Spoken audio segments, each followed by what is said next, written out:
Muy buenos días a todos los que participan esta mañana en la edición número 24 de los lunes universitarios, que es un subprograma del programa El mismo Centro de Universidad, que está a cargo del Centro de Estudios en Justicia y Derechos Humanos. En esta oportunidad vamos a tratar un importante tema que está relacionado con el lavado de activos. El título de la conferencia es Prevención y Represión del lavado de activos, que va a estar a cargo de un especialista distinguido y amigo de esta casa del Ministerio de Justicia, como es el doctor Fernando Vicente Núñez Pérez. El doctor Núñez Pérez es abogado por la Universidad de San Martín de Porres, con estudios de doctorado en Derecho y Ciencia Política por la Universidad Nacional Mayor de San Marcos, máster internacional en Prevención y Represión del Blanqueo de Dinero, Fraude Fiscal y Compliance por la Universidad de Santiago de Compostela de España, maestro en Ciencias Penales por la Universidad de San Martín de Porres, magíster en Derecho Constitucional y Derechos Humanos por la Universidad Nacional Mayor de San Marcos, máster en Cumplimiento Normativo en Materia Penal Criminal Compliance por la Universidad de Castilla-La Mancha, de España. Actualmente es catedrático de Derecho Penal y Derecho Procesal Penal en la Facultad de Derecho de la Universidad de San Martín de Porres. La conferencia, como ya saben los que participan en esta, tiene una duración de 60 minutos, al cabo de los cuales habrán 15 para las preguntas del público y que ojalá nos permita el tiempo suficiente para poder contestar todas. Bien, entonces invitamos al doctor Fernando Núñez a una foto previa, al cabo del cual ya podemos iniciar la conferencia. Bien, adelante doctor, inicie por favor su conferencia. Muchas gracias, estimado Jesús Rosario Soto, doctor. Un gusto estar aquí una vez más con el Ministerio de Justicia y Derechos Humanos, que ha tenido a bien invitarme gentilmente a ser parte de este lunes jurídico, en este caso en la mañana, con quien venimos trabajando ya hace muchos años, ¿no? Tanto en forma presencial en el auditorio del Ministerio de Justicia del MINJUS, también dentro del interior del país, pero también ahora de forma virtual. Efectivamente, el tema que pretendo trabajar el día de hoy, a esta hora que se me ha asignado, tiene que ver con el delito de lavado de activos, ¿no? Tanto dentro de una óptica preventiva y también dentro de una óptica represiva, ¿no? La lucha, el combate que debe existir contra el lavado de activos bajo una óptica preventiva, pero también una óptica represiva. Eh, eh, a decir verdad, hablar del delito de lavado de activos no es una expresión de una delincuencia, de una criminalidad clásica común, la de siempre. De repente, lo que hoy, lamentablemente, lo que estamos viviendo en nuestra sociedad está muy violenta, del cual somos en algunos casos testigos y en otros casos eh, víctimas o cercanos a ello, vemos mucha delincuencia violenta, ¿no? Delincuencia de sangre, lo que podríamos llamar delincuencia de primera velocidad. La delincuencia clásica como un homicidio en sus variantes, lesiones, los robos, extorsiones y otra delincuencia aledaña a la que estamos señalando. Sin embargo, hay otra expresión de delincuencia que tiene que ver con la delincuencia económica empresarial, a través de una de sus manifestaciones que tiene que ver con el lavado de activos. Deben recordar que normalmente las personas, los colegas, abogados, abogadas, que cuando normalmente quieren hacer estudios profundos, especializados en el ámbito del derecho penal, normalmente tenemos como imagen en Europa, en Alemania y España, normalmente, ¿no? Como penalistas queremos profundizar estudios en Alemania y, por qué no, también en España, ¿no? Sin perjuicio de los estudios que podamos tener en casa, ¿no? En nuestro país. Sin embargo, hablar del delito de lavado de activos no es una expresión o una delincuencia que surge en la Europa clásica, en la Europa continental, en lo romano germánico, no, para nada.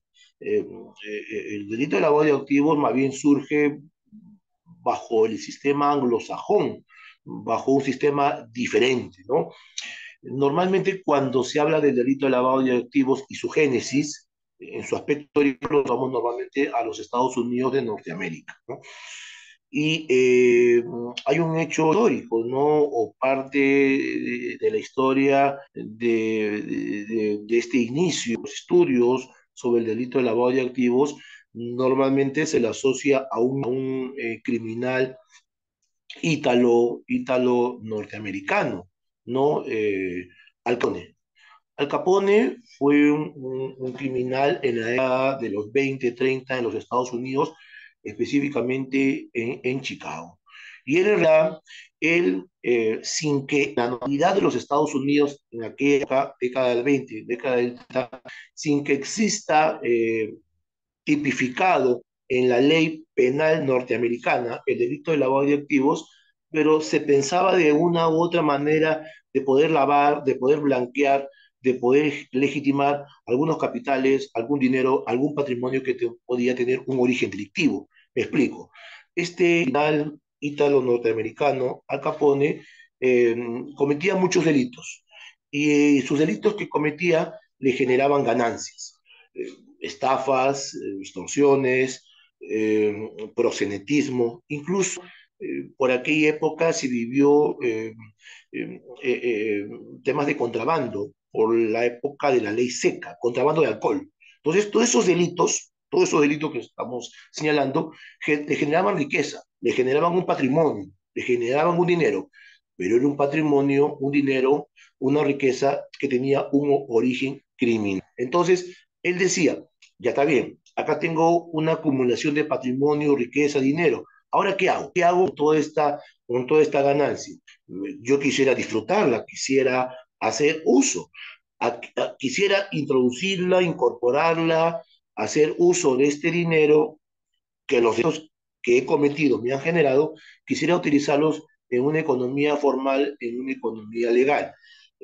Pero que no me traiga problemas, que no me traiga problemas ese uso, esa utilización en una economía formal de ese dinero que podía tener un origen criminal, un origen delictivo al respecto.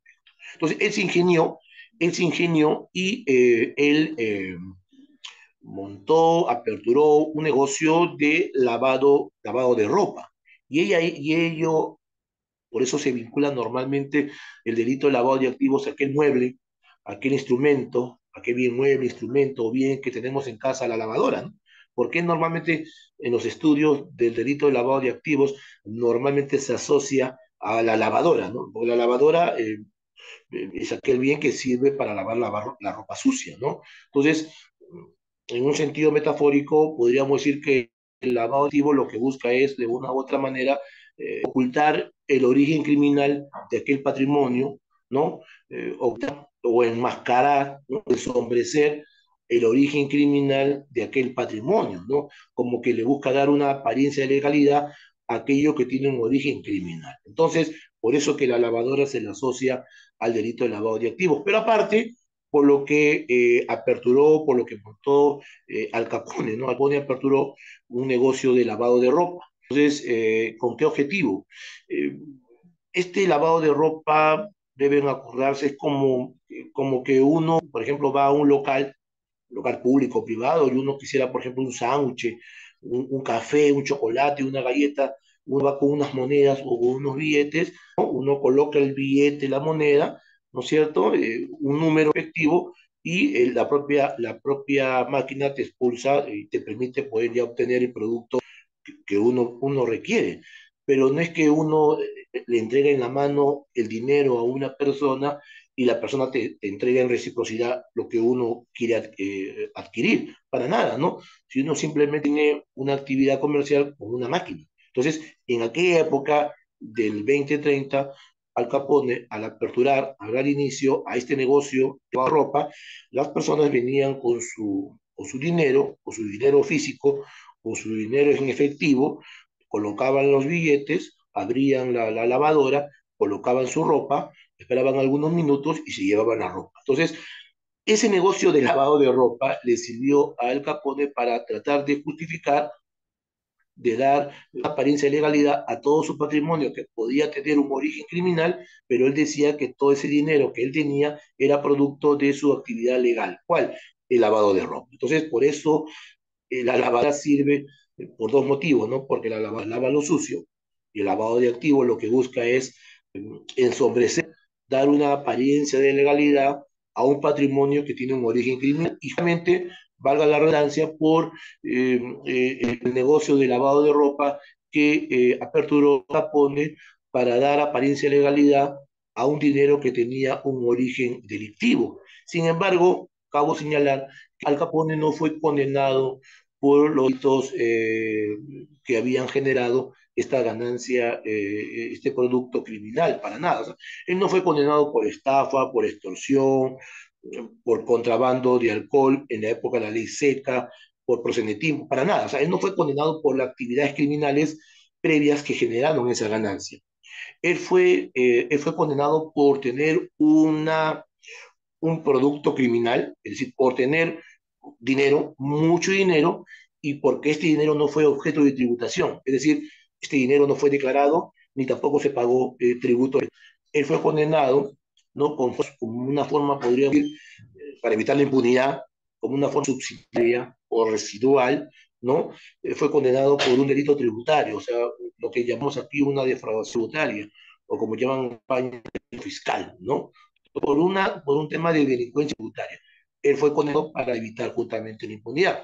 Es decir, que mucho dinero que no fue objeto de tributación, que no fue dejado y tampoco fue objeto de un pago del tributo al respecto. Entonces, miren, Al Capone tenía mucho dinero de sus delitos, pero él buscaba darle a ese dinero, darle una apariencia de legalidad para dar a entender que toda esta ganancia había sido producido no por sus delitos, sino por un negocio legal. O sea, estaba en buen romance, estaba pensando en lavar, estaba pensando lo que normalmente hoy llamamos lavado de activos, o lo que en Estados Unidos se llama lavado de dinero o money laundering, o lo que llaman en Europa blanqueo de capitales, o como llaman en Italia riciclaggio di denaro sporco, reciclaje de dinero sucio.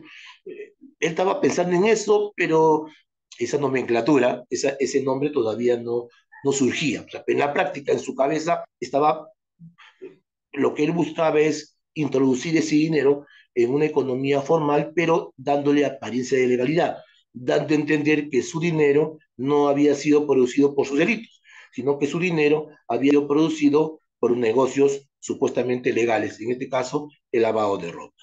Eso podríamos decir como aspecto histórico.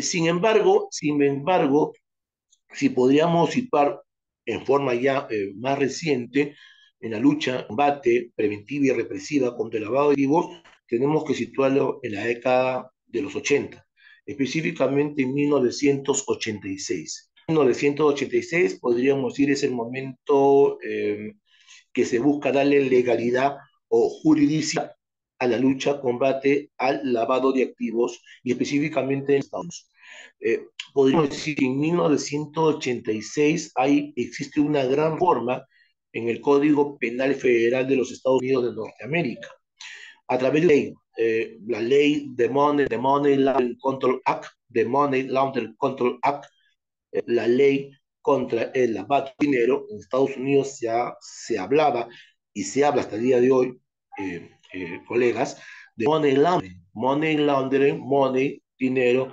laundering, lavado de dinero.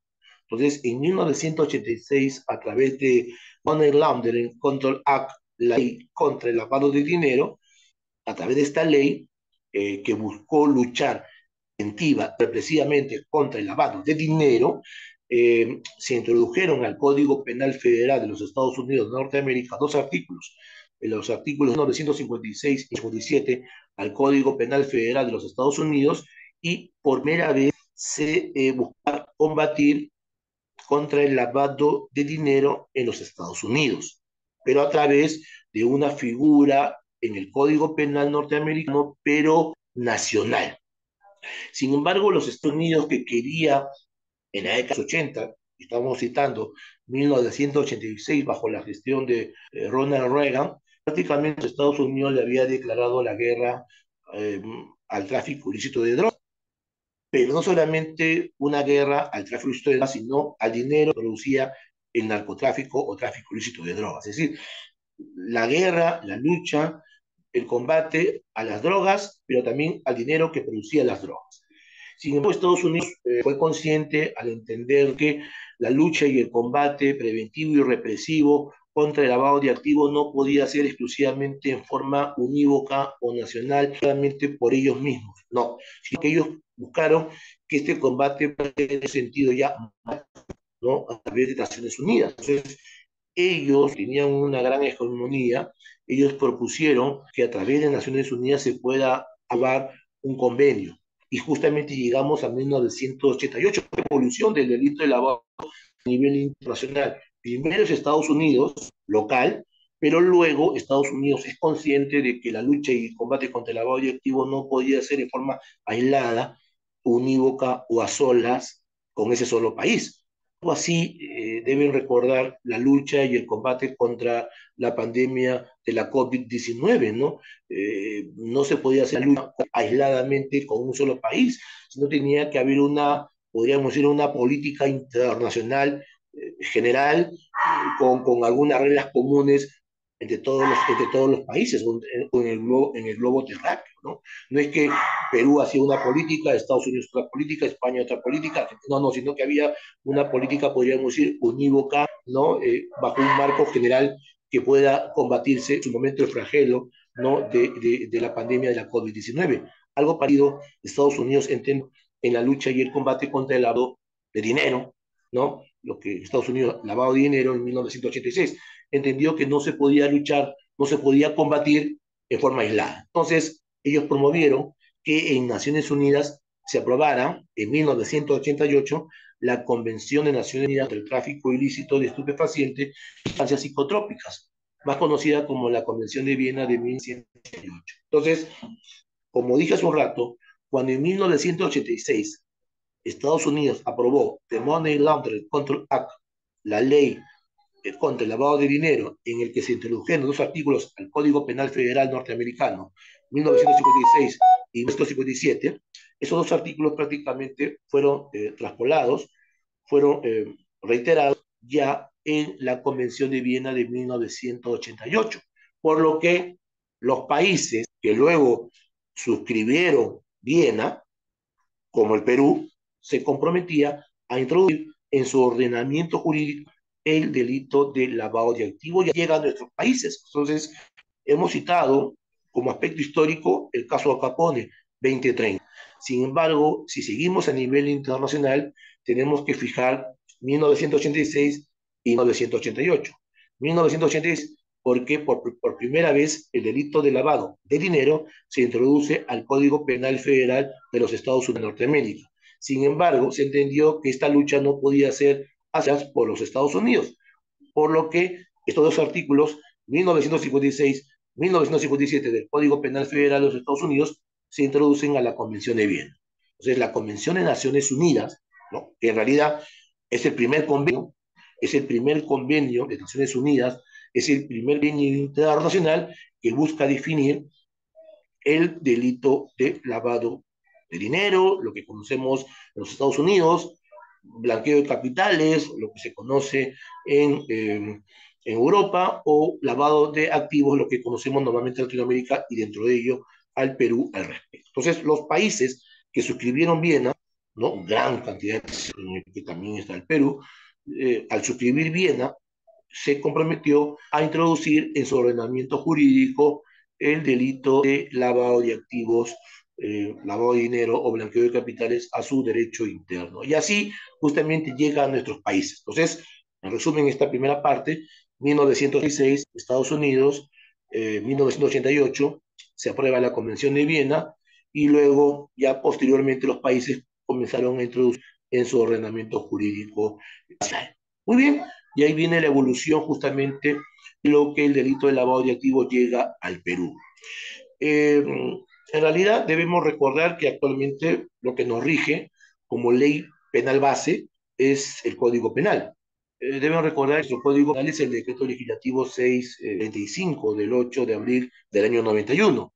Sin embargo, si uno revisa el originario Código Penal del 91, estimados colegas, doctores y doctoras, si uno revisa el originario Código Penal del 91, del 8 de abril del 91, porque el Código Penal del 91 salió publicado el 8 de abril del 91, uno no puede encontrar ninguna expresión, ninguna manifestación de lavado de dinero, lavado de activos, blanqueo de capitales, nada al respecto, nada al respecto.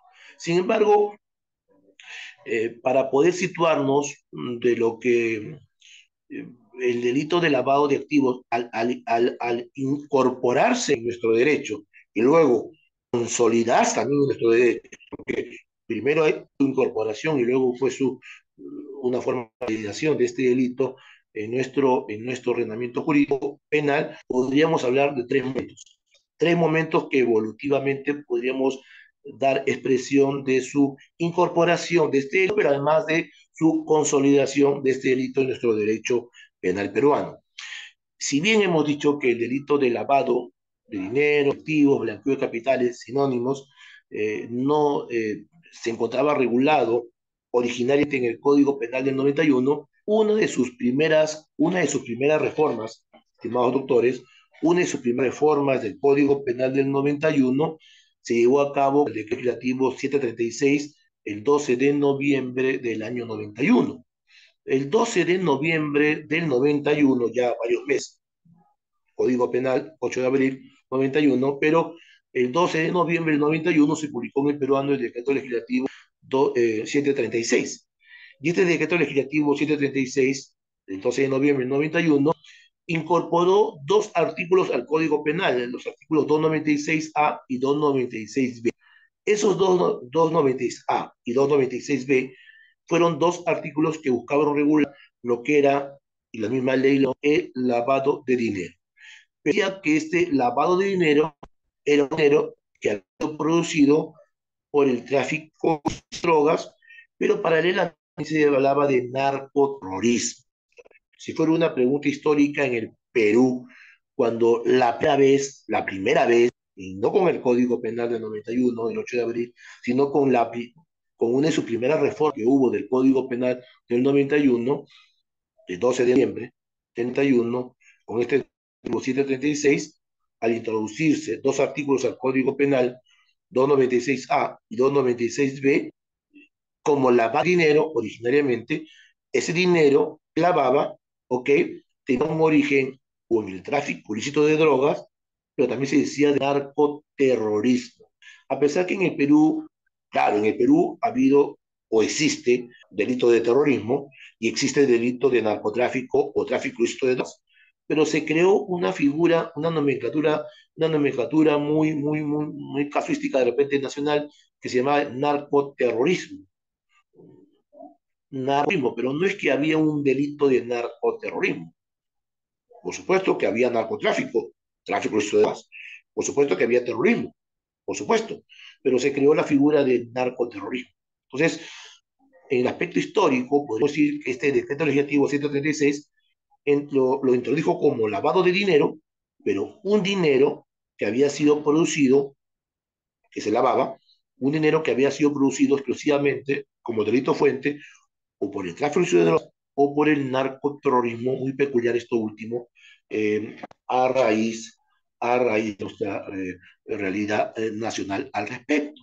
Pero además, estos dos artículos, 296A y 296B, fueron ubicados dentro del capítulo del tráfico ilícito de drogas al respecto. Y seguramente, porque el Perú al inicio lo colocó como manifestaciones o dentro del capítulo de tráfico ilícito de drogas, porque, me imagino, porque el Perú, al haber suscrito Viena en 1938, y la convención era la Convención de Naciones Unidas contra el tráfico ilícito de estupefacientes y sustancias psicotrópicas, es decir, narcotráfico, una convención contra las drogas, una convención contra el tráfico de drogas, una convención contra el narcotráfico. Entonces, por eso que decía que la lucha y el combate era con el dinero que producían las drogas, y en el Perú además contra un dinero que producía también el narcoterrorismo. Por eso que se decidió colocar 296A, 296B dentro del Código Penal, pero dentro del capítulo del tráfico ilícito de drogas al respecto. Entonces, esa podríamos decir la génesis de la introducción o la incorporación del lavado de dinero en el Código Penal. Pero doy una salvedad. Si bien este decreto legislativo 736 del 12 de noviembre del 91, eh, como lavado de dinero, fue colocado dentro del capítulo de tráfico ilícito de drogas, al respecto, eh, eh, su vigencia fue, conforme lo dice, si ustedes van al mismo decreto legislativo 7736, originariamente dijo de que a su publicación tenía que estar en vigencia un mes más, es decir, el 12 de diciembre. Entonces, el 12 de diciembre. Entonces, estamos a puertas, bueno, hace poco, ha sido 12 de noviembre, podríamos decir los 33 años de su incorporación, pero cuando sea el 12 de diciembre, próximamente, se van a cumplir los 33 años de vigencia de su puesta en vigor en el derecho penal peruano, lo que hoy se llama lavado de activos y antes, originalmente en el Perú, lavado de dinero. Lavado de dinero, que seguramente la nomenclatura de dinero, una influencia de los Estados Unidos, que hasta el día de hoy se habla de money laundering. Y money laundering es lavado de dinero al respecto. Entonces, es el primer momento. Decreto legislativo 76 de 12 de noviembre del año 91. ¿Ok? Pero que recién entró en vigencia el 12 de diciembre también del 91. Segundo gran momento del delito de lavado de activos en el derecho peruano. La ley 27765, la ley 27765 del 27 de junio del año 2002. La ley 27765, ¿ok? De junio del 2002, fue el segundo momento evolutivo del delito de lavado, pero ahora recién como lavado de activos en el Perú.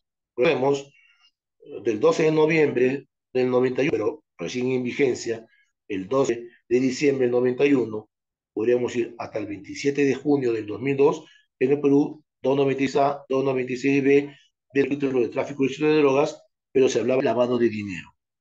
A partir de la ley 27765, 27765 del 27 de junio del 2002, por primera vez en el Perú se habla de lavado de activos. Y podríamos decir, desde el 2002, desde ese 27 de junio del 2002, hasta el día de hoy, en el Perú se habla de lavado de activos.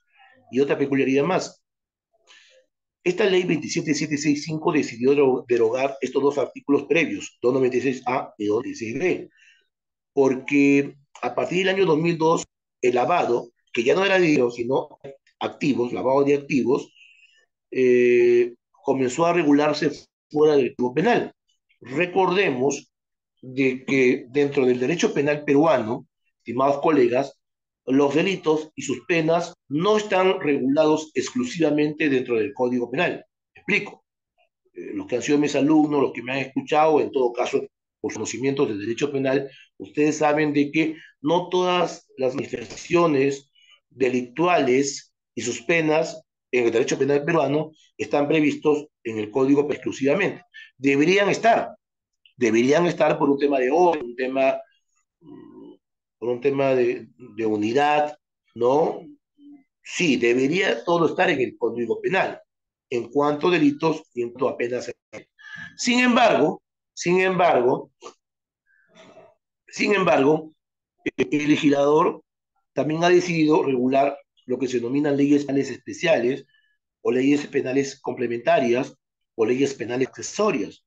Estamos hablando de delitos y sus penas que están regulados fuera del Código Penal. Entonces, esta ley 27765 del 27 de junio del 2002, que aparte, por primera vez desde el 2000 y hasta el día de hoy, se hace lavado de activos, ya no lavado de dinero, el precedente es lavado de dinero, pero a partir del 2002, lavado de activos, pero ahora el lavado de activos, esta ley que a propósito dije, derogó los previos artículos 296 y 296 este lavado de activos comenzó a regularse fuera como una ley penal eh, especial, como una ley penal complementaria o una ley penal accesoria.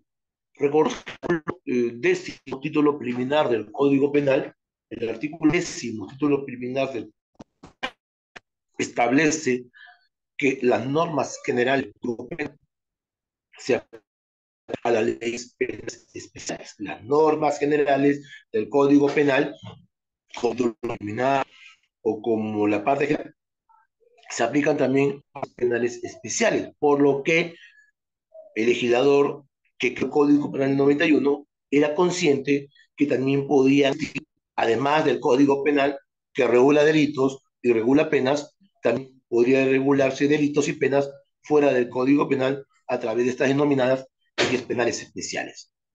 Pero yendo al fondo, esta 27765, ley penal contra el lavado de activos, entendió que el activo ya no exclusivamente podía ser generado por el tráfico de drogas o por lo que denominó en su momento narcoterrorismo. Esta ley 27765 tiene un artículo 6, ¿no? Y el artículo 6 podríamos decir que establecía, relava cuál podía ser la génesis, qué es lo que había podido generar o producir ese activo, esa ganancia, ese dinero que luego tenía que ser objeto de una operación, de un acto económico de lavado o de blanqueo o de legitimación, porque hay algunos países que también hablan de legitimación de capital, a lo que nosotros llamamos lavado de dinero, activos, blanqueo de capitales, etc. Entonces, ¿de dónde? Esta ley 27765, que también era una expresión que algunos llaman la expansión, delito de lavado de activos, porque el lavado de activos se entendía que el activo ya no solamente tenía que ser producido exclusivamente por el tráfico de drogas o narcoterrorismo. Si usamos ese artículo 6 originario de esta ley 27765, decía, había un catálogo delictual de ejemplo, había un catálogo ejemplificativo, un catálogo delictual ejemplo. Este catálogo delictual eh, ejemplificativo, podríamos decir, eh, más amplio, más amplio, ya no solamente tráfico de drogas, narcoterrorismo, sino más amplio, de posible consideración de delitos fuentes. Sin embargo, estableció este mismo artículo 6 una suerte de limitación, una cierta limitación jurídica, porque decía, pueden ser actividades criminales previas que hayan generado esas ganancias, ese dinero, ese patrimonio, esos activos que luego van a ser objeto de una operación, de un acto de lavado. Decía un catálogo de delitos, estilo ejemplo, estilo ejemplo, pero terminaba diciendo lo que estoy denominando yo una cierta limitación jurídica, u otros similares eh, que podían generar también una ganancia ilegal, o similar. Es decir, podríamos decir, eh, era una lista cerrada, no cerrada, que había un catálogo delictual, estilo ejemplo, pueden ser estos, no solo el tráfico de drogas, no solo pueden ser estos, pero con una limitación jurídica que decía u otros similares que también podía generar ganancias ilegales. La Suprema, sobre este punto, ¿qué podría entender sobre esto de u otros similares? No era un catálogo cerrado, no era un catálogo cerrado de delitos fuentes que podían generar esa ganancia y que luego esta ganancia podía ser objeto de lavado, de legitimación, de blanqueo, de lavado, pero terminaba diciendo una limitación jurídica u otros similares. ¿Y cómo se podían u otros similares, u otros similares? La Suprema, sobre este punto último, artículo 6 de la ley 27765, emitió un acuerdo plenario, el acuerdo plenario 3-2010 sobre todo el lavado de activos, y buscó, entre otras cosas, darle una interpretación para su debida aplicación de esto de u otros similares. Y dijo que u otros similares eran delitos graves sancionados con una pena privativa de libertad significativa. Delitos graves que conlleva ser sancionados con una pena privativa de libertad significativa y realizados tendencialmente, no siempre, pero realizados tendencialmente a través de una organización criminal. Entonces, buscó darle estilo.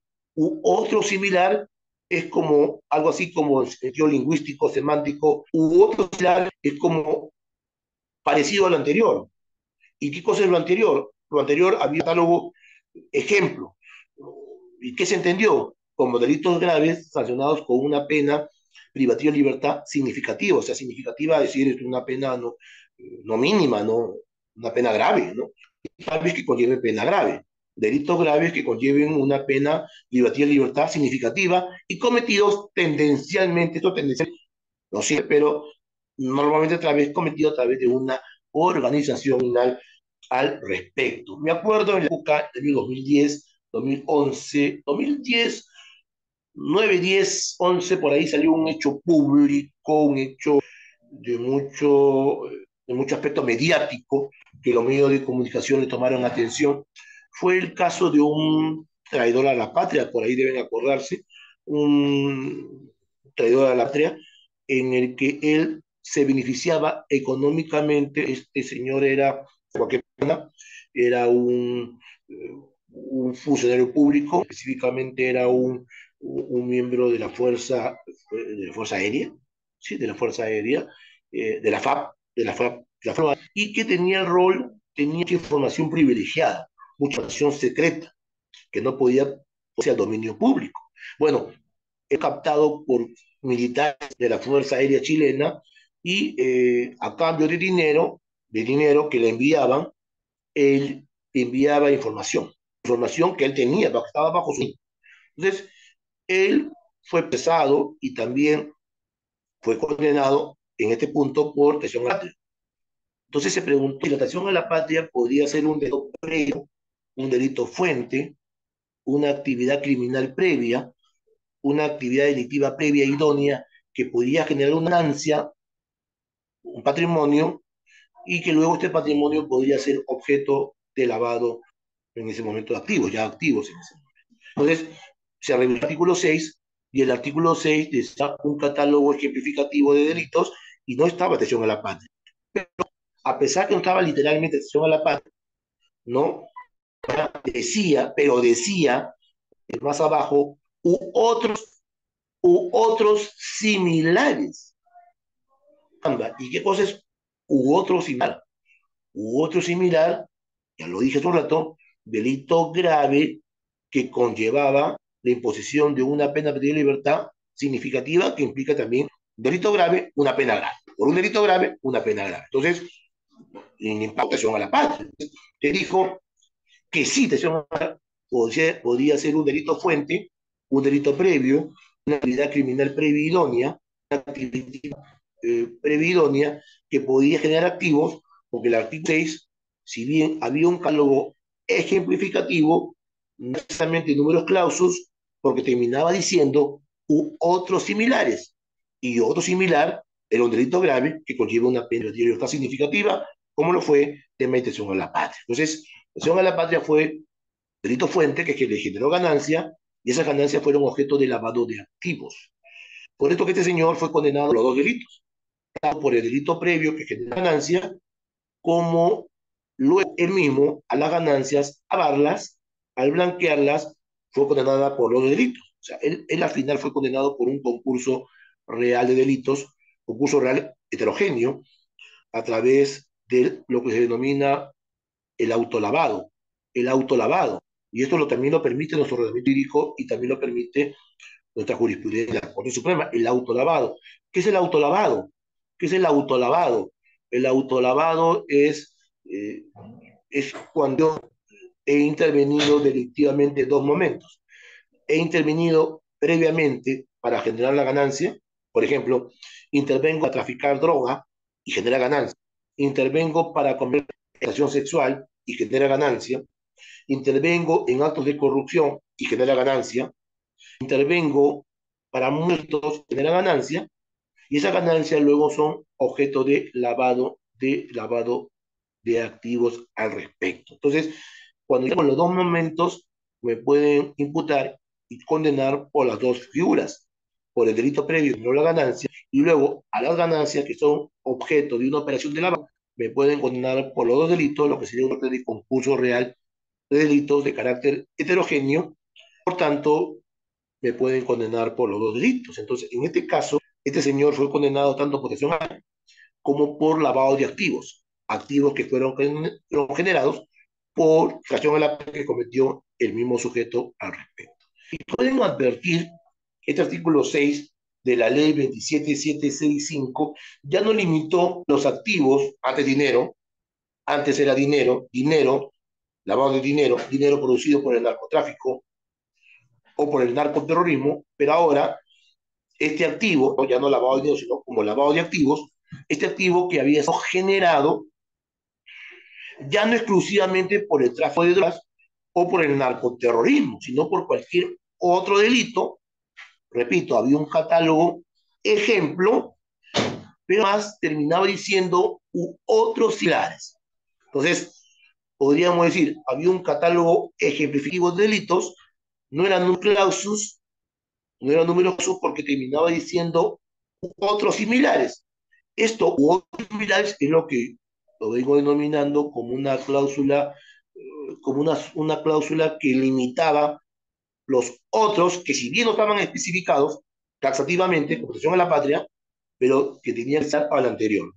Y la Suprema lo entendió que otro similar podía ser graves que conllevaban una pena también grave al respecto. Segundo momento. Y esta ley, sí, sí, podría preguntar, pero profesor, cuando se introdujo al Código Penal peruano, legislativo 136, los dos artículos 296A y 296B al Código Penal, tuvo como influencia, de todas maneras, la Convención de Viena de 1988, la Convención de Naciones Unidas contra el tráfico ilícito de sustancias psicotrópicas o Convención de Viena. ¿Qué motivo hay que el legislador, a partir del año 2002, con la ley 27765, del 27 de junio de 2002, por qué deseó ahora ya lavado de activos fuera del Código Penal y que es un activo que ya no exclusivamente era producido por el tráfico de drogas o en realidad narcoterrorismo, sino que se vio que podía ser muchas otras figuras, inclusive no que esté específicamente tasados en ese catálogo delictual estilo ejemplo, sino que podían ser u otros similares. Claro, en 2002 tenemos que proceder al año 2000. En el año 2000, Naciones Unidas aprobó otra convención. Recordemos que la primera convención, la Convención de Naciones Unidas contra el tráfico de estupefacientes, sustancias psicotrópicas o Convención de Viena de 1988, fue la convención madre, la convención base que definió el lavado de dinero. ¿Ok? Sin embargo, la otra gran convención a continuación de Naciones Unidas es la Convención de Naciones Unidas contra la Delincuencia Organizada Transnacional, que es también conocida como la Convención de Palermo del año 2000. Entonces, para el 2000, con esta Convención de Palermo, ya no se entendía que teníamos que luchar exclusivamente contra el dinero que producían las drogas, sino contra el dinero que producían muchos delitos que no solamente eran las drogas o el tráfico de drogas o el narcotráfico al respecto. Por eso, con esa influencia, el año 2002, al aprobarse y al existir en el ordenamiento jurídico penal peruano la ley 7765, se entendía que el lavado de activos, este activo ya no solamente era exclusivamente producido por el narcotráfico o por el narcoterrorismo, sino cualquier otro delito y al final decía otro similar. Tercer momento y el último, y es lo que nos rige. El tercer momento, primer momento, recordemos, decreto legislativo 136, que modificó el Código Penal en el 91. Segundo momento, la ley 27765, 27 de junio del año 2002. Y el tercer momento es el decreto legislativo 1106 del 19 de abril del año 2012 al respecto. Y esta es la última norma, por si acaso, estimados doctores, doctoras, colegas, es lo que actualmente nos rige. El tercer momento, el decreto legislativo 1106 del 19 de abril del año 2012 es la última norma que nos rige hasta el día de hoy eh, contra el lavado de activos al respecto. Recordemos que este decreto legislativo 1106 del 19 de abril de 2012 eh, es el decreto legislativo de lucha, dice lucha eficaz contra el lavado de activos y otros delitos relacionados a la ilegal y el crimen organizado al respecto. Dice decreto legislativo de lucha eficaz, ¿no? El legislador como que se gusta vanagloriarse, ¿no? De lucha eficaz. Sería bueno saber cuándo son los casos que se investigan o se procesan y cuándo son los casos que se condenan. Porque hasta donde tengo entendido, en el país existen muchos casos investigados, muchos casos procesados por lados directivos, pero cortos, poquitos casos como condenados. Y esto de lucha eficaz, ¿no? Lucha eficaz a veces de y más son palabras rimbobantes para poder regular algo que en realidad simplemente es lavado de activos al respecto. Entonces, este decreto legislativo es el tercer momento, es el tercer momento de, de la consolidación del delito de lavado de activos en el derecho penal Perú al respecto, del 19 de abril del año 2000, del año 2002. ¿Por qué decimos esto? ¿Por qué decimos esto? Porque desde el 2002 se ratifica el 2002 el nombre lavado de activos, el nombre lavado de activos. Y el activo, otra vez se ratifica que el activo que se lava tenía que ser, no necesariamente tenía que ser producido por el tráfico de drogas o el narcoterrorismo. Sin embargo, así como revisó un artículo 6, hemos hecho mención del artículo 6 de la ley 27765, en este decreto legislativo 1106 hay que revisar al artículo 10, hay que revisar al artículo 10. Y en ese artículo 10 nos establece también un catálogo delictual, un catálogo delictual, estilo ejemplo de cuál podían ser los delitos, la relación de delitos que podrían generar ganancias, que podían generar riqueza, generar patrimonio y que podían ser objeto de una operación económica de lavado de activos al respecto. Se fija un catálogo delictual ejemplativo.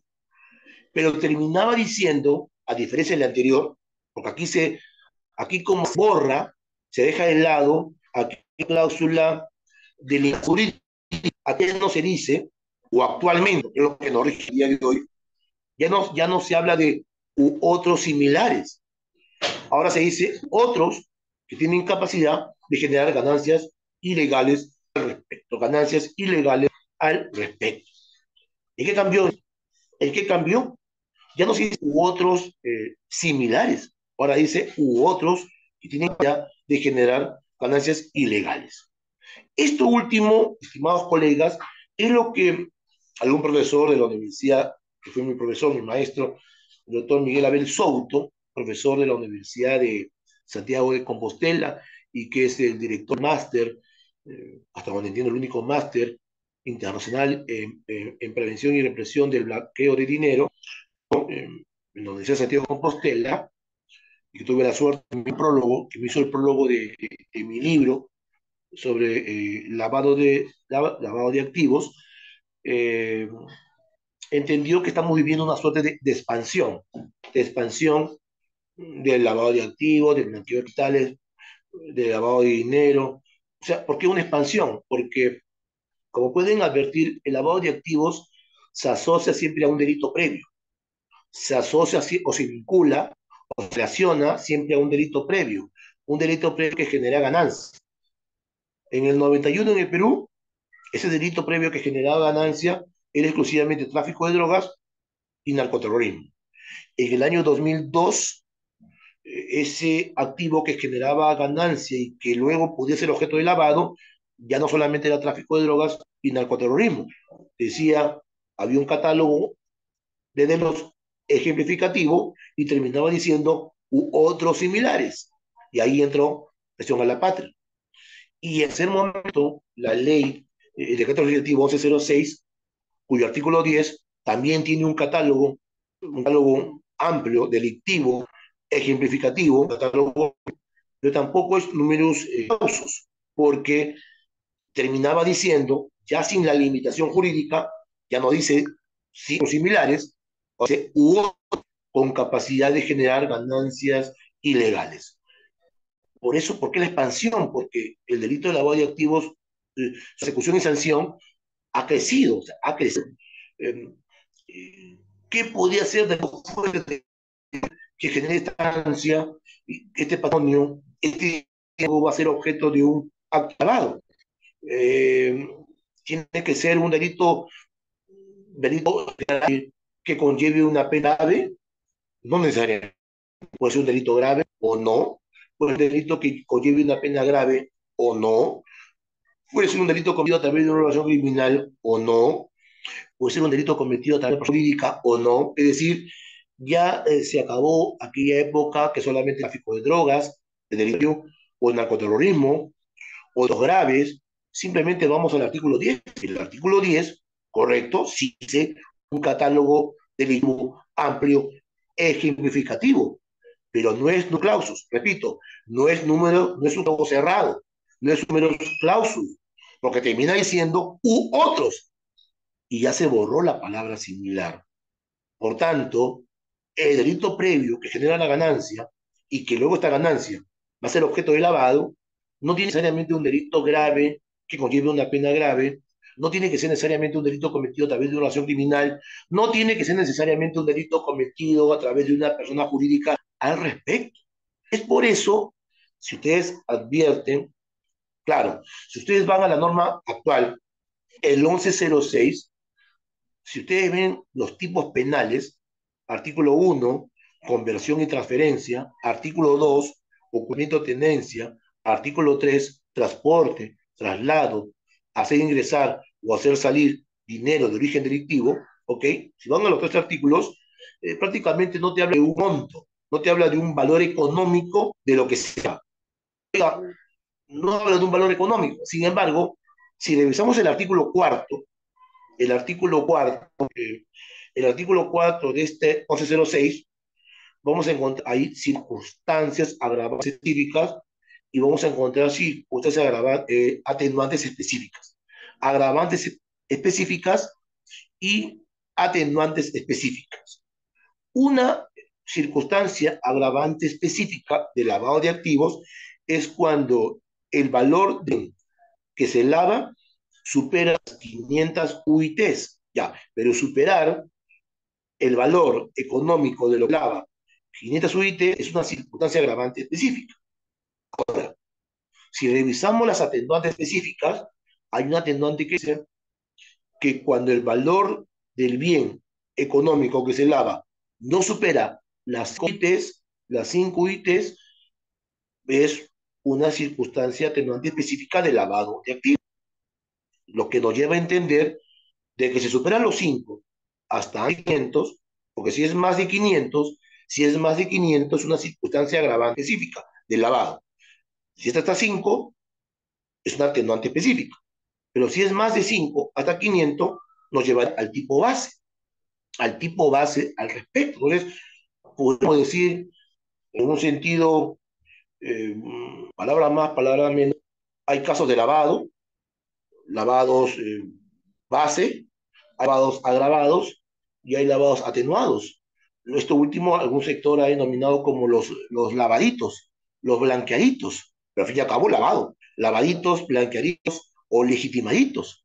Entonces, dependiendo del valor económico, tipo base, habrá agravados y habrá atenuados, esto último como lavaditos o blanqueaditos o legitimaditos al respecto. Por eso que hoy vivimos una suerte de expansión, de la expansión de la persecución y sanción del delito de lavado de activos al respecto. Ha cambiado bastante. Y sobre esto último, también tenemos que citar a otra convención. Así como hemos citado a la convención, la de 1988, la Convención de Viena, la Convención de Naciones Unidas contra el Tráfico Ilícito de Estupefacientes y Sustancias Psicotrópicas, la primera, la que es la base para la regulación en el mundo del delito de radioactivos, pero que prácticamente esta Convención de Viena, prácticamente antes el 16 estaba en el Código Penal Federal de los Estados Unidos, lo que dije hace un rato, ok, el segundo gran momento a nivel de Naciones Unidas, la Convención de Naciones Unidas contra la Delincuencia Organizada Transnacional, o Convención de Palermo el año 2000.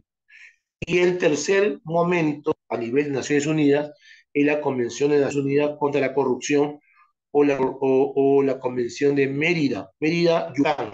No hay que confundir porque también hay Mérida en España y también hay Mérida, no, Venezuela. Mérida, Yucatán, en México, la Convención de Naciones Unidas contra la Corrupción del año 2003.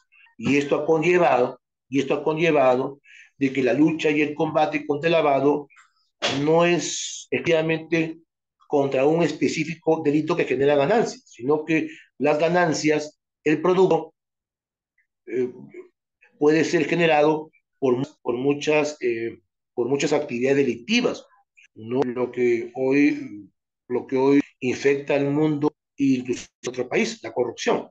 La corrupción también puede generar mucha ganancia. La corrupción que puede generar mucha ganancia, ese luego puede ser objeto de blanqueo al respecto. Hoy tenemos lamentablemente, con el tema de la pandemia y que continúa al día de hoy, mucha delincuencia informática. Mucha delincuencia informática que pueden ser estafas y otros fraudes informáticos. Al fin y al cabo, delincuencia informática que pueden generar muchas ganancias y que pueden ser objeto luego de lavado de activos al respecto. Termino diciendo lo siguiente porque ya está llegando mi hora de culminación y antes que me hagan un control del plazo, estilo código procesal penal, estoy diciendo, correcto, el delito de lavado de activos es un delito vincula que se relaciona a un delito previo, a un delito previo que haya generado una ganancia. Por eso la lavadora, ¿no? ¿Por qué la lavadora? Porque la lavadora lava lo sucio. Entonces, el lavado de activos lo que busca de una u otra manera, es lavar aquella ganancia, aquel patrimonio, aquel dinero que ha sido producido. Entonces, ¿para qué? Para que yo pueda usarlo, disfrutarlo en sociedad, una economía formal y no tener problemas al respecto. Entonces, ese es el lavado. Lavado de activos o lavado de dinero, un activo o un dinero producido por el delito, para que no tenga problemas yo cuando lo quiera usar, utilizar o disfrutar en una economía formal al respecto. Si bien el delito de lavado de activos se relaciona siempre a un delito previo que ha generado una ganancia, que ya no es de tráfico de drogas, eso hemos dejado, ya no es solamente tráfico de drogas, la extorsión genera ganancias, el sicariato genera ganancia, ¿ok? La trata de personas genera ganancia, la explotación sexual genera ganancia, la corrupción genera ganancia, es decir, hay delitos que generan ganancia y que pueden ser objeto de un lavado. Sin embargo, se viene diciendo de que el lavado de activos es un delito autónomo, pero ¿autónomo de qué? Autónomo e independiente del delito previo. Pero ojo, hay que entender que el lavado de activos es autónomo al delito previo que genera la ganancia, correcto, es autónomo, sí, en el sentido de que para que haya lavado de activos no es necesario que el delito previo haya sido condenado. Así hay que entenderlo la autonomía. Para que haya lavado de activos no es necesario que el delito previo haya sido condenado. No es necesario. Es autónomo. No quiere decir, no, eso no quiere decir que para que haya lavado de activos no tiene que haber delito previo. No tiene que haber delito previo. Tiene que haber delito previo. Entonces, ¿qué se lava? Se lava lo sucio. ¿Qué cosa es lo sucio? Que es un patrimonio que deriva del delito. Entonces, el lavado de activos autónomo, autónomo independiente de quién? Del delito previo. Entonces, el lavado de activos, para condenar por lavado de activos, no es necesario que el delito previo haya sido, pero el delito previo hay que probarlo. No hay que llenarlo, probarlo. No prueba. Claro, lo puedes probar antes. Incluso lo puedes probar dentro del proceso penal en el que se lleva el proceso por lavado de activos. Hay que probar el delito previo. Por supuesto que probar el delito previo, pero eso no significa de que sea condenado previamente. No, del delito de lavado de activos. Por tanto, la autonomía del lavado de activos entiende que no es necesario que el delito previo haya sido condenado, pero sí hay que probar de dónde derivan esas ganancias que luego daban al respecto. Señores, espero que haya en este tiempo, la verdad, corto, pero eh, espero que haya sido sustancial en una medida haber trabajado una vez más con mis amigas del Ministerio de Justicia, que tienen siempre la gentileza de invitar para hacer exposiciones, conferencias, charlas en sus eventos académicos. Si hay alguna pregunta, estaré llano a contestarla. Eh, eh, Muchas gracias y doy la palabra a mi amigo Jesús Rosario Soto. Muchas gracias. Sí. Muy bien, muchas gracias, más bien por esta brillante conferencia que nos ha aclarado muchos aspectos del lavado de activos en el Perú. Una evolución que hemos podido apreciar pues de dónde vino el tiempo, digamos, que ha transcurrido ya desde el año 68 hasta la fecha. En fin, todo lo que hemos podido nosotros recibir, digamos, como información importante respecto al lavado de activos en el Perú. Efectivamente, hay una cantidad importante de preguntas. Vamos a tratar de responderlas en orden de llegada. De repente el tiempo no nos permitirá para que el doctor pueda responder a todas. Así que vamos a dar lectura inmediatamente a las primeras preguntas. Empezamos entonces. La primera dice, los oficiales de cumplimiento de las mineras u otras empresas, ¿cómo se les hace seguimiento de que estén haciendo bien su trabajo? O que ellos tienen que ver con la prevención del lavado de activos. Sí, esto es una tarea que se encuentra pendiente no solamente en el país, en el mundo. Las críticas se hace justamente en la conciliación que debe existir en un sistema de lucha y combate contra el lavado de activos. En, hay un subsistema preventivo, podríamos decir a través del hecho administrativo sancionador, pero también hay un subsistema penal o represivo, un sistema preventivo eh, que lucha y combate para que el lavado de activos no se cometa, no se realice, pero hay una lucha y combate represiva contra el lavado de activos cuando ya se cometió, ¿sí? El combate preventivo antes que se cometa, el combate represivo cuando ya se cometió. Hay un total divorcio, evidente, hay un total divorcio, porque lo critiqué en el punto penal, pero podríamos extenderlo al punto también entre administrativo y penal. Hay un sistema nacional de lavado de activos, sistema nacional, sistema nacional, sistema preventivo, sistema represivo, sistema activo, sistema penal. Correcto, correcto, correcto. Está bien. Pero, por ejemplo, un sujeto obligado, minería, la empresa minera. La empresa minera tiene su oficial de cumplimiento, ¿ok? Tiene toda una política preventiva. Detecta una operación, digamos, sospechosa. La operación sospechosa que va a generar que esto se envíe un, el oficial de cumplimiento de la empresa minera tendrá que enviar un reporte de operación sospechosa, un ROS, lo que llama un ROS, ¿no? ROS, a, a la UIF, correcto, en una forma confidencial. Y la UIF tendrá que hacer un análisis, una evaluación también confidencial, una investigación administrativa, podríamos decir en dos palabras, ¿no? Una investigación administrativa, y lo tendrá que remitir, si es que hay un caso penal por relevancia, un informe de inteligencia al, en este caso al Ministerio Público. Ahí viene todo un divorcio, ahí viene todo un divorcio. Eso es una agencia, podríamos decir, mundial, ¿ah? Porque esta crítica no solamente la he escuchado aquí en el país, sino en varios países del mundo, incluso en España, ¿no? El total divorcio entre el subsistema preventivo, ¿no? De los obligados, del oficial de cumplimiento, del reporte de operación sospechosa que es remitido a la Unidad de Inteligencia Financiera, y luego que la UIF remite el informe de inteligencia financiera al Ministerio Público, y hay toda una desatención, una no comunicación. Dije hace un rato, claro, hay muchos casos que se investigan como de activos, y creo que cuando digo se investigan, no solamente entiendo investigación a nivel del Ministerio Público, sino también, o de la policía, sino también investigación a nivel de UIF, ¿no? Porque también hablamos de una investigación, claro, una investigación al Ministerio Público o Policía, una investigación administrativa a través de la UIF, y previamente una, ¿no? Una suerte de también investigación privada, sí, una investigación privada, sí, sí, no es locura, a través de los sujetos obligados, como por ejemplo las empresas mineras, los bancos, las inmobiliarias, las casas de cambios, las varillas, etcétera, etcétera, etcétera. ¿Hay un total divorcio? Sí, sí, por eso dije hace un rato. Por eso que nuestra norma dice, la última norma penal, 1106, dice lucha eficaz, lucha eficaz contra el lavado de activos. Que hay muchas investigaciones y condenas. ¿Hay un total divorcio? Sí.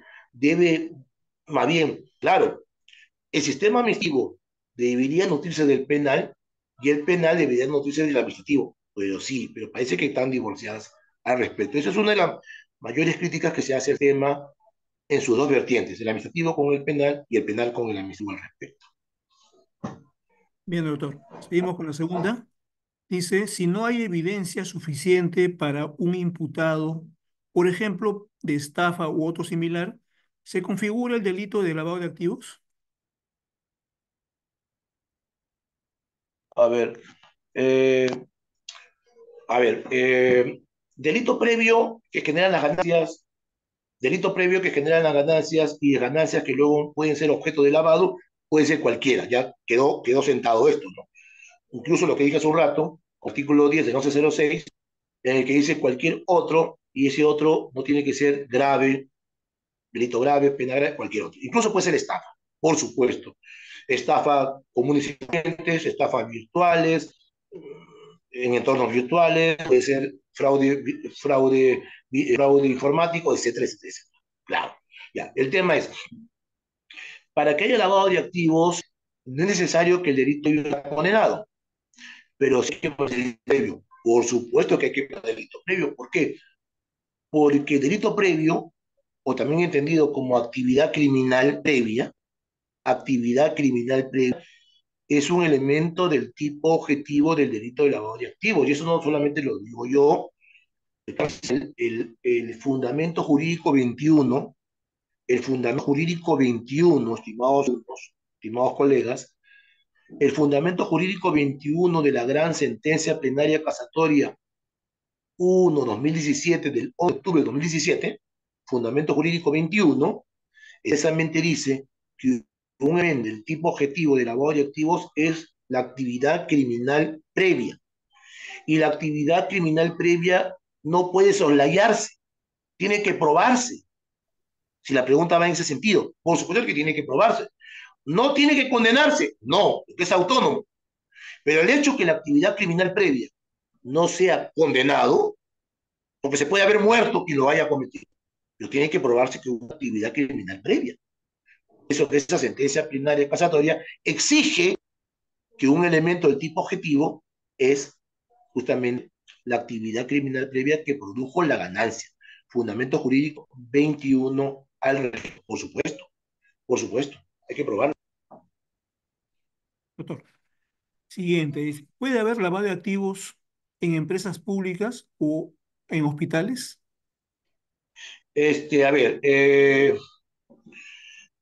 una pregunta muy genérica, pero a ver, eh, me pongo este supuesto. No sé si va en ese sentido. Eh, Siempre se ha preguntado si la colusión, un delito de encuentro, un delito de convergencia, un delito de participación necesaria, ¿no? Un delito de pluralidad subjetiva, artículo 384 del Código Penal, un delito en el que, por ejemplo, un funcionario público eh, que por el rol, por su función, se le permite eh, trabajar, tener el rol, la función de intervenir en contratación pública, se concierta, se colude, ¿no? Pacta criminalmente con un proveedor, pagar un sobreprecio, por ejemplo, para pagar sobreprecio, ¿no? Entonces, por ejemplo, me acuerdo de lo que pasó algunos años en el terremoto X, ¿no? Cuando ciertos escenarios pagaron por ración de comida, en vez de pagar cada ración, creo que por pagar 5 soles, 6 soles por cada ración de comida, pagaron 40 soles. Entonces se hizo un sobreprecio, una sobrevaluación al respecto. Entonces, de repente, la empresa debió recibir, digamos, ¿no? La empresa debió recibir, por todas esas raciones, debió recibir 10.000 soles, ¿no? Y recibió 1 millón. O sea, ese millón es producto de la colusión. O sea, ese beneficio que tiene la empresa, que algunos especulan que seguro se lo van a repartir con los malos funcionarios, con estos y otros más, ¿ok? Ese, ese, esa, ese dinero que paga el Estado sobrevaluado es un dinero de un delito. Ese es delito. Ese dinero es un patrimonio criminal. Es del Estado, dinero del Estado, pero que se convierte en criminal cuando lo obtiene, en este caso, la empresa, en este caso, el proveedor. Ese dinero podría ser objeto de lavado, por supuesto, por supuesto. Ya dije hace un rato. Eh, eh, el catálogo de delitos no es un catálogo cerrado, no es números clausus, u otros, que pueden generar, que tienen capacidad de generar ganancias ilegales. En esta colusión que acabo de decir como ejemplo, el Estado tiene su dinero en el Banco de la Nación, sobrevaluado por un producto, por un bien, por un servicio, paga de más. Ese dinero lo recibe en su cuenta, ¿quién? Lo recibe el banco. Perdón, en el banco, en su cuenta del banco lo recibe la empresa privada. Muy bien, ¡pum! Por ejemplo, ese dinero puede ser objeto de lavado, sí, por supuesto puede ser objeto de lavado. Correcto. Doctor, dice, ¿el lavado de activos también se genera con las criptomonedas? Sí, por supuesto. A ver, tenemos tres tipos penales. Tenemos tres tipos penales. eh, Artículo 1, conversión o transferencia. Eh, Dice que convierte o transfiere dinero, bienes, efectos o ganancias. Ganancias es en un sentido general, bienes también en un sentido general. El artículo 2 también habla de ocultamiento o tenencia, cuyos verbos son el que adquiere, posee, utiliza, guarda, custodia, administra, recibe, oculta, mantiene en su poder dinero, bienes, efectos o ganancias. O sea, realmente el tema de los criptoactivos o más común, los bitcoins, también podrían ser objeto de pago. Sí, porque unidos bienes entra también ahí o gracias. Lo que no podría entrarse en el artículo tercero. El artículo tercero habla de dinero en efectivo. Artículo tercero, el que toca, traslada, hace ingresar o salir dinero, dice en efectivo. En efectivo. Me acuerdo de aquel caso que, así como hay burriers, esos burrier, los burros o las mulas, como llaman en Europa, burrier, burros, mulas que llevan drogas, algunos no en partes íntimas, hasta lo ingieren. Así también hay personas que llevan dinero de origen delictivo y lo llevan de un país a otro país, ¿no? O de una ciudad a otra ciudad. Incluso hay una norma preventiva. Incluso hay una norma preventiva sobre esto último, si me permite el tiempo, el tema preventiva de que cuando nosotros intentamos salir del país o, o también regresamos al país extranjero, hay una norma preventiva que dice que si uno tiene más de 10.000 dólares en el bolsillo, ¿no? Dinero metálico, dinero físico, dinero efectivo, si uno tiene más de 10.000 dólares o su equivalente, al intentar o al regresar, uno tiene la obligación de declarar. Uno tiene la obligación de declarar ese dinero físico. Eh, por ejemplo, nos vamos de viaje con mi amigo Jesús Rosario y Jesús me dice, Fernando, tengo 11.000 dólares en mi bolsillo. ¿Puedo salir del país con ese dinero que tengo en mi bolsillo? Sí. Solamente la única obligación que tienes es declararlo. Si uno tiene más de 1.000 dólares hasta 30.000 dólares, más de 10.000 hasta 30.000, uno tiene la obligación de declarar. Si lo declaras, chévere, puedes salir o puedes regresar al país. No hay problema. ¿Qué pasa si no lo declaras y te descubren? Por ejemplo, tengo 20.000 soles escondido en mi ropa, en mis bolsillos y en demás sitios y no lo declaro y me descubren. Tengo 20.000 soles. Bueno, pues, perdón, 20 dólares. 20.000 dólares, porque es más de 10.000 dólares. Si tengo más de 10.000 dólares y no lo he declarado, por ejemplo, tengo 20.000 dólares y no lo he declarado y me descubren, ese dinero me lo van a retener. Desde ya, la SUNAT se va a quedar con el 30%. Se va a quedar con el 30% porque yo estoy en una infracción administrativa al respecto. Se va a reducir el monto. Si son 20.000 dólares, se van a quedar con 6.000 dólares. Me queda todavía 14.000 dólares, pero está retenido. Entonces la van a comunicar a la UIF. La UIF me va a comunicar a mí, me va a comunicar por 3 días, 3 días hábiles. Y me va a preguntar, me va a decir, me va a dar 3 días hábiles para que yo pueda probar el origen legal lícito del dinero. Si yo en esos 3 días no pruebo el origen legal lícito del dinero, eh, la, la UIF va a comunicar de este hecho al Ministerio Público para que me investiguen, me procesen por delito activo por el artículo tercero. Y el artículo tercero es el que transporta, traslada, hace ingresar o salir del país dinero en efectivo que tiene un origen criminal. Y ojo, por más que el artículo 1, 2 y 3, esto es común, a origen ilícito, este origen ilícito corresponde con actividades criminales. ¿Y qué cosas son actividades criminales? Son delitos. ¿Y eso dónde está? En el mismo artículo 10 del 1106 al respecto. Bien, doctor. Bueno, lamentablemente el tiempo se ha cumplido y hay muchas preguntas todavía, pero el tiempo es el tiempo. Así que sin más, nuevamente agradecemos al doctor Fernando Vicente Núñez Pérez por esta interesantísima conferencia sobre la prevención y represión del lavado de activos. Y bueno, pues que es un tema que genera mucho interés. Nos vamos a permitir invitar al doctor en una siguiente fecha, de repente complementando esta sesión con temas también vinculados al lavado de activos, que es un tema interesante, pues que creo que todos estamos en la óptica de aprender más sobre este tema. Entonces, sin más, agradecemos también a los participantes, son más de 827 que han participado esta mañana, ¿no?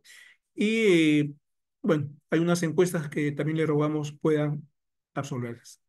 Muchas gracias, doctor, muchas gracias a los participantes y será hasta la próxima oportunidad. Muchas gracias, Jesús. Muchas gracias, estimados colegas. Vale, una nueva oportunidad. Gracias. Dios los bendiga.